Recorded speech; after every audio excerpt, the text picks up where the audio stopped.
झूठी शान के परिंदे ही ज़्यादा फड़फड़ाते हैं, बाज की उड़ान में कभी आवाज़ नहीं होती। नमस्कार साथियों, मैं आपका दोस्त और साथी जसवंत जसी। दोस्तों, कहते हैं कि कई बार झूठी शान जो है हमारे लिए मुसीबत बन जाती है।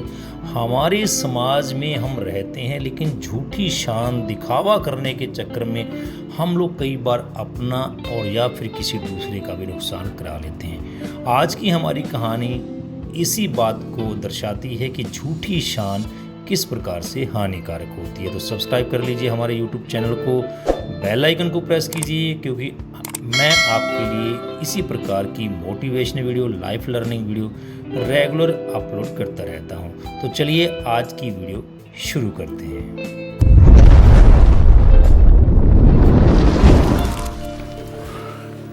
एक बार एक जंगल में पहाड़ की चोटी पर एक किला बना हुआ था।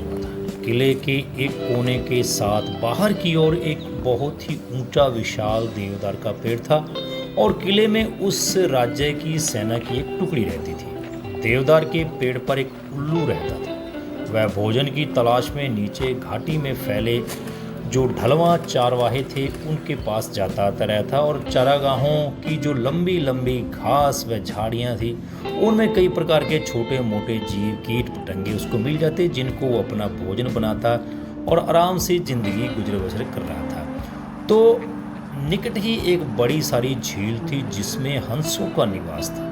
उल्लू पेड़ पर बैठा झील को निहारता रहता, क्योंकि उसमें हंस जो है वो तैरने के लिए आते। तो वो हंसों को देखता, उनको उड़ना देखता, उनका तैरना देखता, मंत्र मुग्ध हो जाता। वह सोचा करता था कि कितना शानदार पक्षी है हंस, एकदम दूध जैसा सफ़ेद है, गुलगुला शरीर है, सुराहीदार गर्दन है, सुंदर मुख है, वह तेजदार तेजस्वी आंखें। उसकी बड़ी इच्छा होती थी कि वह हंस से उसकी दोस्ती हो जाए।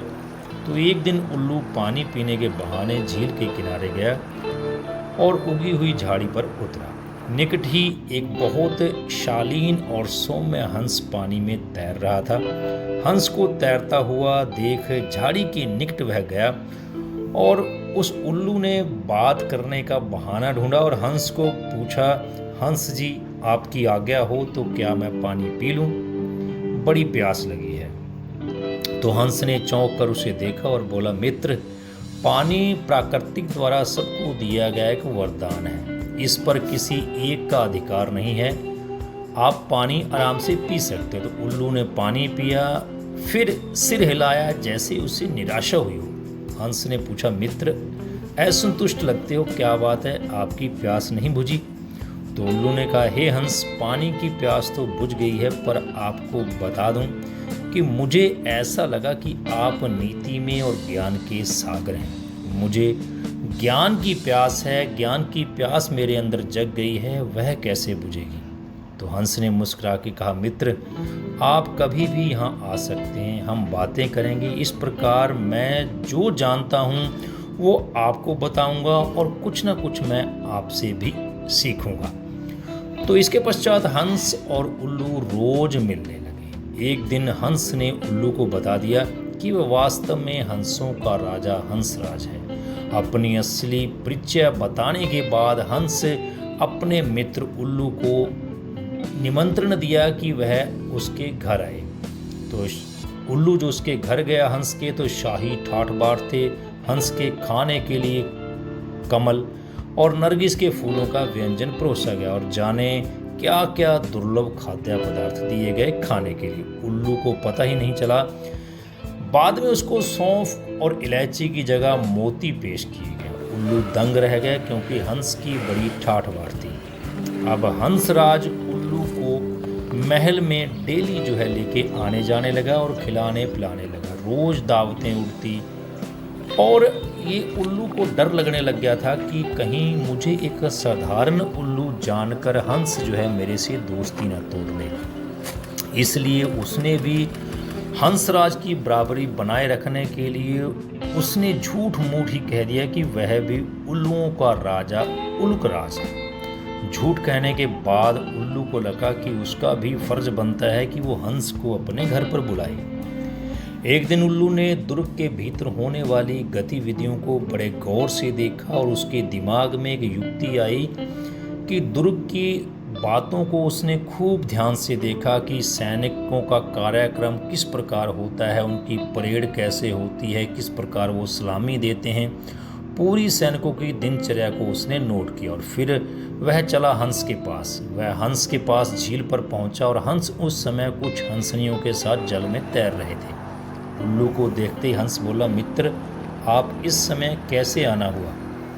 उल्लू ने उत्तर दिया, मित्र, मैं आपको आज अपने घर दिखाने व आपका मेहमान नवाजी करने के लिए लेके जाने के लिए आया हूँ। कई बार आपने हमारी मेहमान नवाजी की है, लेकिन मुझे भी सेवा का मौका दीजिए। आज आप मेरे साथ मेरे घर चलिए।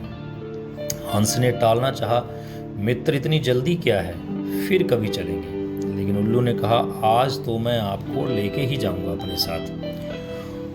हंसराज को उल्लू के साथ जाना ही पड़ा और पहाड़ की चोटी पर बने किले की ओर इशारा करके उल्लू ने उड़ते उड़ते कहा कि यह मेरा किला है। हंसराज बड़ा प्रभावित हुआ कि वो दोनों जब उल्लू के निवास स्थान के पास बड़े वाले पेड़ के पास उतरे तो किले के सैनिकों की परेड शुरू होने वाली थी। दो सैनिक बुर्ज पर बिगुल बजाने लगे। उल्लू दुर्ग के सैनिकों के जो रोज का कार्यक्रम था उसको पूरा जान चुका था और उसको याद था कि किस समय सैनिक क्या क्या करते हैं, इसलिए ठीक समय पर हंसराज को ले आया। उल्लू बोला, देखो मित्र, आपके स्वागत में मेरे सैनिक जो है बिगुल बजा रहे हैं। उसके बाद मेरी सेना परेड और सलामी देके आपको सम्मानित करेगी। नित्य की एक परेड हुई और झंडे को सलामी दी गई। हंस समझा सचमुच उसी के लिए ये सब कुछ हो रहा है। अंत में हंस ने गदगद होकर कहा, धन्य हो मित्र, आप तो एक सूरवीर राजा की भांति राज कर रहे हो। उल्लू ने हंसराज पर रोब डाला और कहा कि मैंने अपने सैनिकों को आदेश दिया है कि जब तक मेरा परम मित्र हंसराज मेरा अतिथि है तब तक इसी प्रकार से रोज बिगुल बजेंगे, सलामी लगेगी और सैनिकों की परेड होती रहेगी। अब उल्लू को पता था कि सैनिकों का रोज का कार्यक्रम इसी प्रकार से चलता रहता है, ये उनका दैनिक का नियम है। हंस को उल्लू ने फल, अखरोट, बंसफा के फल फूल खिलाए। वो उसने पहले ही इकट्ठे कर रखे थे। भोजन का महत्व हंसराज को नहीं रह गया जब उसने सैनिकों की परेड का जादू देखा। अपना काम सैनिकों की परेड अपना काम कर चुकी थी तो हंसराज के दिल में उल्लू के मित्र के लिए बहुत ज़्यादा सम्मान पैदा हो गया। हंसराज का दिल में और भी ज़्यादा इज्जत बढ़ गई उल्लू के लिए।